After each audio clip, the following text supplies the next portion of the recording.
अनस, कोई बात नहीं, मैं जो कह रही हूँ उसे ध्यान से सुनना। तुम वरन के पास जाओ, वहाँ काम करना और जब मौका मिले ये उसके खाने में डाल देना। तारा, पर मैं उनसे क्या कहूँगी कि मैं कहाँ से आई हूँ? अनस, तुम उसे कहना कि मुझे नहीं पता, मैं बस यहाँ गलती से आ गई हूँ, पता नहीं कैसे। तारा अनस को हैरानी से देखती है कि ये कौन सा बहाना हुआ। अनस, देखो तुम ऐसा कहना, शायद वरन तुम्हारी बात मान ले। तारा अनस की बात मान लेती है और वरन के पास जाती है। आसपास वही काले दानव थे और भी जीव थे जो छोटे लकड़ी, खरगोश, जानवर और जीव के रूप में थे। वे आत्माएं भी वही थे जिसे काले दानव अपने साथ लेकर आए थे। कोई तारा पर ध्यान नहीं देता, सब अपने काम में लगे हुए थे। कोई छोटे छोटे पत्थरों को उठाकर इकट्ठा कर रहे थे, तो कोई खाना बना रहा था, तो कोई दीवार बना रहा था। एक शख्स जिसने काले रंग के कपड़े पहने हुए थे, लंबे बाल, ऊपर कुछ नहीं पहना, काले रंग के पैंट और काली रंग की एक लंबी सी कोट पहना हुआ था, वहां पर बने आकर्षक कुर्सी पर बैठा हुआ कुछ सोच रहा था। वरन वहां रखी बोतलों पर कुछ जीव को देख रहा था। फिर वरन को एहसास होता है कि मेरे पीछे कोई है। वरन पीछे देखता है तो पीछे तारा खड़ी हुई थी। वरन उससे पूछता है, तुम हो कौन और इस जगह पर क्या कर रही हो? तारा डरते हुए कहती है, मुझे नहीं पता मैं यहाँ कैसे आई हूँ, पर मैं यहाँ काम करना चाहती हूँ। जब वरन तारा को छूता है तो तारा के बारे में सब पता चल जाता है कि वो सच कह रही हैं। तो वरन तारा की बात मान लेता है और कहता है, वैसे तो तुम्हारी यहाँ कोई जरूरत नहीं है, पर तुम काम करना चाहती हो तो तुम इन छोटी छोटी लकड़ियों के टुकड़े को इकट्ठा करके उस गड्ढे में रखना। वो करने के बाद तुम सबके खाने के लिए सब्जियां काटने में उनकी मदद करना, फिर पौधों में पानी डालना। उसके बाद तुम आराम कर सकती हो। तारा अपने आसपास देखती है, वहाँ खरगोश छोटी छोटी लकड़ियों को उठाकर एक बड़े से गड्ढे में इकट्ठा कर रहे थे। वहीं हिरण छोटे छोटे पत्थरों को उस गड्ढे के किनारे रख रहे थे और गिलहरियां और बाकी छोटे जानवर सब्जियां काट रहे थे। तारा पहले खरगोश के साथ लकड़ियां इकट्ठा करती है, फिर हिरण के साथ पत्थरों को इकट्ठा करती हैं, बाकी जानवरों के साथ और काम, फिर खाना बनाने में मदद करती हैं। फिर तारा एक जगह बैठ जाती है। तारा, कितना सारा काम था, मैं तो थकी गई, प्यास लगी है। तभी एक खरगोश आकर तारा को पानी देता है। तारा खरगोश को थैंक यू कहती है, पर खरगोश मुस्कुराकर चला जाता है। कुछ समय बाद रसोई में जब कोई नहीं होता तो तारा अंदर जाती है और तारा अंश की दी हुई दवाई को खाने में डालने की कोशिश करती है, पर डाल नहीं पाती और बाहर आ जाती है। कुछ देर बाद सब खाने के लिए बैठते हैं। खाने के बाद वरन तारा को अपने पास बुलाता है और उससे पूछता है, तुम खाने वाले कमरे में क्या कर रही थी? उनकी ये बात सुनकर तारा डर जाती है और कहती है, मैं बस चेक करने गई थी कि सब ठीक है ना।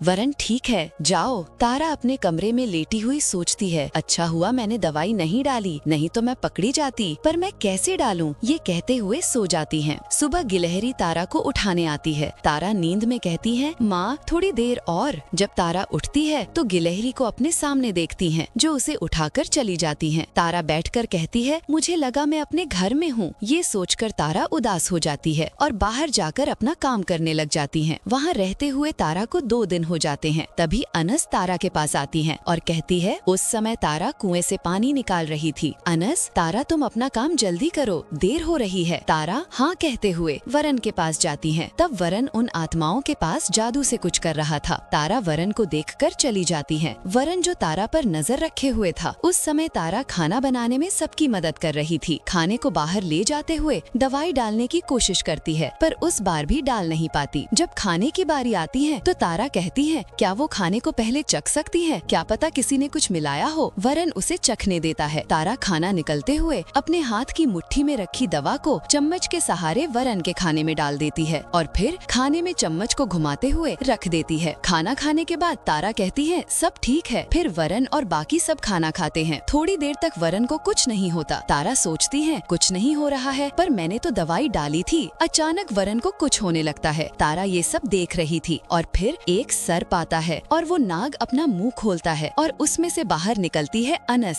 और अपने जादू से वरन को बांध देती है और उसके साथी भी कुछ नहीं कर पाए। सभी इधर उधर भाग जाते हैं। तारा कहती है, मैंने तुम्हारा काम कर दिया, अब मेरे दोस्तों को छुड़ाने में मदद करो। अनस, ठीक है, तुमने मेरा काम कर दिया है तो तुम्हारा भी काम हो गया समझो। अनस सबको छोड़ देती है और उनकी आत्माएं वापस उनके शरीर में चली जाती है और रुथल की बहन तारा के साथ वापस उनके पास जाती है। सभी अपने विलेज पहुँचते हैं। सभी खुश थे, पर तारा उदास बैठी थी कि अभी भी वो वापस अपने घर नहीं जा पाई। मीरान तारा से पूछता है, तुम उदास क्यों बैठी हो? चलो तारा, सब ठीक हो चुका है। आज शाम को सब ठीक होने पर हम जश्न मनाएंगे। तारा मीरान से कहती है, मुझे वहाँ कोई रास्ता नहीं मिला और मैं अनस से पूछ नहीं पाई मेरे घर जाने का रास्ता। मीरान तारा को तसल्ली देते हुए कहता है, तुम फिक्र मत करो, हम कल वो जगह ढूंढने जाएंगे जहाँ से तुम आई हो। तारा, तुम नहीं होती तो हमारा क्या होता? थैंक यू तुम्हारा, तुमने हमारी मदद की। तारा, इसकी कोई जरूरत नहीं है, पर पता नहीं क्यों सब कुछ ठीक होने के बाद भी मुझे कुछ ठीक नहीं लग रहा है। मीरान, सब ठीक है तारा, चिंता मत करो। शाम को सभी मीरान के घर में पार्टी कर रहे थे। देखते देखते रात हो जाती है, समय बीत जाता है। बाहर से कुछ आवाज सुनाई देती है कि ये क्या हो रहा है। हमारे साथ सभी बाहर निकलकर देखते हैं तो आसमान में बहुत से लोग उड़कर समुद्र की ओर जा रहे थे। रुथल कहता है, ये लोग इतनी रात को उड़कर समुद्र की ओर क्यों जा रहे हैं? मीरान, नहीं रुथल, वो सब आत्माएं हैं गाँव वालों की। पर हो क्या रहा है? सभी लोग आसपास देखते हैं, ये क्या हो रहा है? कोरा कहती है, सब तो ठीक हो गया था, फिर ये सब क्या है? तारा चिंता के भाव से कुछ सोच रही थी। रुथल, हमें छिपना होगा, नहीं तो पहले की तरह हम भी उनके पास चले जाएंगे। मीरान, नहीं, हमें छोड़कर सबकी आत्माएं वहाँ जा रही हैं। अब ये सब कौन कर रहा है? उधर अनस, जिसने वरन को पकड़ कर रखा हुआ था, और कहती है, तुम एक एक करके लोगों की आत्माएं क्यों ले रहे थे, जबकि हम एक साथ ले सकते हैं? वरन, मेरे भाई, इतने दयालु मत बनो। एक गाँव, फिर शहर, फिर दुनिया,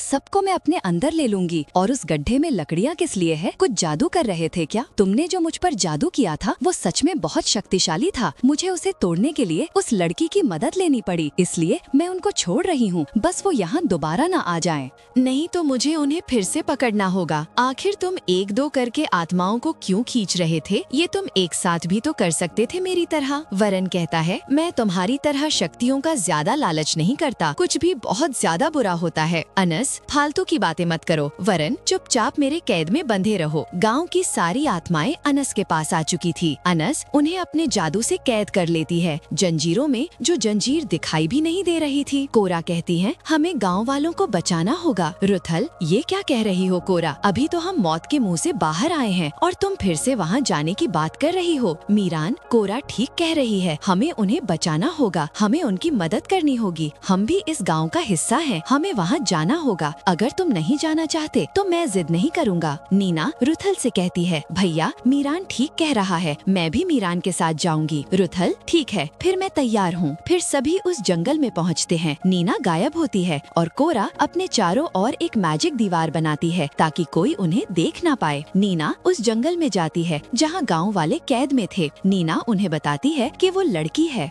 इस जंगल में मैंने उसे नहीं देखा, मुझे तो किसी लड़के ने पकड़ा था। तारा कहती है, मुझे पता है वो कौन है। कोरा, कौन है? तारा, वो अनस है जिसने हमें कैद से आजाद कराया था, पर अब वो ये सब क्यों कर रही है? और वो लड़का कहाँ है? क्या उसने उसे अपने कैद में रखा है? शायद हमें और आगे जाकर देखना चाहिए। अपनी शील्ड के साथ कोरा और सब आगे बढ़ते हैं। वो देखते हैं कि वहाँ एक और लड़का है जो अनस के कैद में है। तारा कहती है, ये तो वही है जिसने तुम्हें कैद किया था, पर ये क्यों कैद में है? हमें उससे पूछना चाहिए, ये सब क्या हो रहा है? तारा और नीना जो गायब थी, दोनों वरन के पास जाती हैं। तारा वरन से कहती है, तुम यहाँ कैसे आए? वरन, तुम तो वही लड़की हो ना जो मेरे पास काम करने आई थी और मुझे ही पकड़वा दिया। अब तुम और तुम्हारे दोस्त आजाद हो, पर यहाँ क्यों आई फिर से? तारा, गाँव वालों की आत्माओं को कैद कर लिया गया है, उन्हें छुड़ाना है। वरन, ओ तो जाओ, रोका किसने है? तारा, क्या आप हमारी मदद कर सकते हैं? वरन, नहीं तारा, हम सबको आपकी मदद चाहिए, बदले में हम आपकी मदद करेंगे। वरन, पहले ही बहुत मदद की है तुमने, अब और नहीं चाहिए, और देखो इस वजह से मैं यहाँ हूँ। तारा, मुझे नहीं पता था कि अनस ऐसा करेंगी। वरन, अब तो दिख रहा है क्या कर रही है वो। और फिर मीरान शील्ड से बाहर निकल कर आता है। कोरा उसे रोकती है, पर मीरान नहीं रुकता। मीरान वरन से कहता है, प्लीज हमारी मदद करो, नहीं तो हमारे गाँव वालों को छुड़ाना मुश्किल हो जाएगा। वरन गुस्से से, मुझे कोई लेना देना नहीं है ना तुमसे और नहीं तुम्हारे गाँव वालों से। सच कहूँ तो यहाँ पर मुझे किसी की परवाह नहीं है। मीरान वो भी गुस्से में आ जाता है और अपनी तलवार से वरन को मारने की कोशिश करता है, पर तारा उसे रोक लेती है। तारा वरन से कहती है, प्लीज हमारी मदद कीजिए, आपके बिना हम ये नहीं कर सकते। वरन थोड़ी देर सोचने के बाद, ठीक है मैं तैयार हूँ। वरन बताता है कि अगर कोई 10 साल से कम उम्र का बच्चा उस कुर्सी पर बैठ जाता है ताज के साथ तो जंगल का जादू टूट जाएगा और वो जंगल सिर्फ उस बच्चे की बात मानेगी। तारा कहती है, अगर ऐसा है तो जंगल अनस की बात क्यों मान रही है? वरन क्योंकि हमें पता है इस जंगल में कैसे राज करना है। कोई खास जादू है जिसे हमारे पूर्वजों ने इस जंगल में किया है और इसे सिर्फ एक बच्चा ही तोड़ सकता है। पर यहाँ बच्चा नहीं है। अनस ने पहले ही बच्चों को धरती की जेल में डाल दिया है, उनका यहाँ कोई काम नहीं। तारा, मैं आपको कैसे छुड़ा सकती हूँ? वरन इस जंगल का जादू टूटेगा तो मैं खुद ही छूट जाऊंगा। तारा वरन को गले से लगाती है और दोबारा शील्ड में चली जाती है। वरन, इसने मुझे गले क्यों लगाया? अब सब सोच रहे थे कि अनस को कुर्सी से कैसे हटाया जाए। कोरा, पर बड़ी बात तो ये है कि यहाँ पर कोई बच्चा नहीं है। मीरान कहता है, उसकी चिंता मत करो। कोरा, क्या बात कर रहे हो मीरान? मीरान, मैंने सब सोच लिया है और सब अनस से लड़ने लग जाते हैं। सब लड़ने में लगे होते हैं कि इस बात का फायदा उठाकर तारा उस कुर्सी पर जाकर बैठ जाती है जिसमें अनस की आत्म जुड़ी होती है, जिसे तारा मीरान के तलवार से काट देता है और रूथल अनस के सिर से ताज को अपनी रस्सी से खींचकर तारा को पहना देता है। मीरान के पास तलवार की शक्ति होता है जिससे वो कई सारी तलवार निकाल सकता है और वो तलवार काफी शक्तिशाली होते हैं। तारा के उस कुर्सी पर बैठने के बाद अनस की ताकत कम हो जाती है और इसका पता अनस को भी चल जाता है और अनस कुर्सी की तरफ जाती है, पर वरन जो आजाद हो चुका था अनस को फिर से अपने कैद कर लेता है। अनस, ये सब कैसे हुआ? अनस तारा को देखती है और कहती है, तुम यहाँ कैसे? पर तुम तो 10 साल से कम उम्र की भी नहीं हो, फिर ये सब कैसे हुआ? तारा कहती है, बात ये है कि मैं 8 साल की हूँ। अनस, क्या तुम सच कह रही हो? सभी जो वहाँ थे तारा के इस बात से हैरान थे। मीरान कहता है, तारा सही कह रही है, वैसे इस बारे में सिर्फ मैं जानता था। कोरा कहती है, तो तुमने ये सब सोच रखा था? मीरान, हाँ। वरन कहता है, ठीक है, तो अब तुम सब यहाँ से जा सकते हो। मीरान, हाँ, पर वादा करो कि तुम गाँव वालों को छोड़ दोगे और दोबारा ऐसा नहीं करोगे। वरन, ठीक है। मीरान तारा से कहता है, तारा वहाँ से उतर जाओ। तारा उस कुर्सी से उतरकर मीरान के पास आती है। जाने से पहले तारा वरन से पूछती है, क्या आप मुझे बता सकते हैं मैं वापस अपने घर कैसे जा सकती हूँ? वरन कहता है, जहाँ से तुम आई थी वहाँ जाओ। तारा वरन को गले से लगाती है और उसे थैंक यू कहती है। सब फिर वापस अपने घर पहुँचते हैं। तारा उस जगह पर जाती जहाँ से वो आई थी। तारा मीरान को गले से लगाती है। कोरा कहती है, तुम बहुत प्यारी और बहादुर हो तारा। तारा सबको बाय बोलकर तारा उस जगह खड़ी होती है जहाँ से आई थी और कुछ होता है जैसे एक रोशनी चमकती है और तारा को अपने साथ ले जाती है। तारा उस सुरंग से बाहर निकलती है जहाँ से गिरी थी। अब तारा पहले जैसे हो चुकी थी। सामने पलक थी जो उसी का इंतजार कर रही थी। पलक कहती है, तुम ठीक हो ना? तुम काफी देर से इस गड्ढे में गिरी हो। तारा, काफी देर से? पर मैं तो उस दुनिया में काफी दिनों से थी, मुझे कुछ समझ नहीं आ रहा है। दोनों फिर घर जाते हैं। घर पहुँचने पर तारा अपनी माँ से पूछती है, माँ कितने देर में घर आ रहे हैं हम और कब गए थे? माँ, ये क्या हुआ तुम्हें समय की चिंता हो रही क्या? तारा, बताइए ना। माँ, लगभग 1 घंटा। तारा, सिर्फ 1 घंटा? ये कैसे हो सकता है? माँ, क्या हुआ, कहीं जाना तुम्हें? तारा, नहीं माँ। तारा, मुझे कुछ समझ नहीं आ रहा है कहकर चिल्लाती है और यहीं ये कहानी खत्म होती है।